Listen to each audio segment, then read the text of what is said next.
L'équipe du film Le Prince oublié était à Avignon samedi soir. Le réalisateur oscarisé Michel Hazanavicius, l'acteur Omar Sy et l'actrice Bérénice Bejo ont rencontré leur public dans les cinémas d'Avignon. Et ce dimanche matin, le réalisateur et son épouse se sont confiés à la Provence.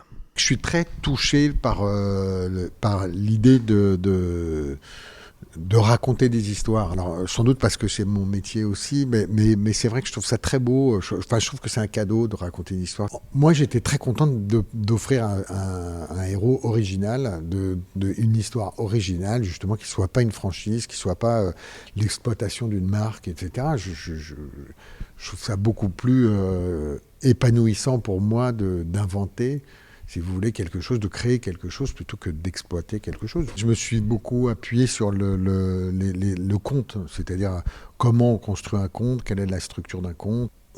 Les personnages ont une fonction, c'est-à-dire qu'en vrai, il n'existe pas dans la vraie vie cet homme, c'est-à-dire il est quand même, tout ce qui est anecdotique, tout ce qui ne concerne pas l'histoire a été enlevé parce que c'est dans ce conte. Mais c'est vrai que du coup, il est très beau ce personnage, parce que là où les autres donnent un iPad, ben lui, il travaille son histoire, il est là, quel que soit son truc, il réfléchit, les bruits, les trucs, les machins, et ce type a une fonction dans la vie. Quand on va voir le film, on découvre quelque chose.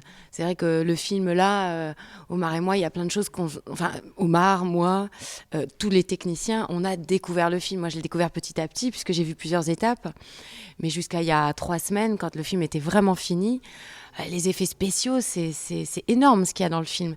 Donc on découvre les personnages, le monde des oubliés, le monde qui s'écroule, tout ce qu'il y a au-dessus du studio, tout ça on le connaissait pas. Donc on devient spectateur de son propre film, quoi. Donc ça c'est assez formidable. Je trouve que qui raconte extrêmement bien les histoires. Visuellement, il y a toujours quelque chose dans ces films de très personnel, qu'on aime ou qu'on n'aime pas ces films.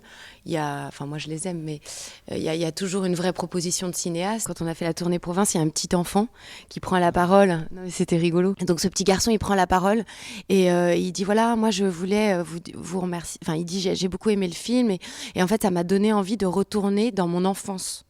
Donc là, Michel, évidemment, il fait excuse-moi petit, mais tu as quel âge ? Et l'enfant répond j'ai 11 ans. Donc évidemment, la salle rigole. Et le petit dit non, mais vraiment... Il s'est pas du tout laissé démonter. Il fait non, mais vraiment, ça m'a donné envie de retourner dans mon enfance, de retourner au Lego, aux dinosaures, aux petits Playmobil.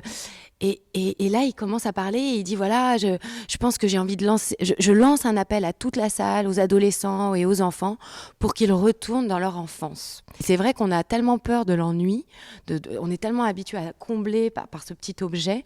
Dès qu'on est là, on ne sait pas quoi faire, on sort le téléphone, on va lire le journal,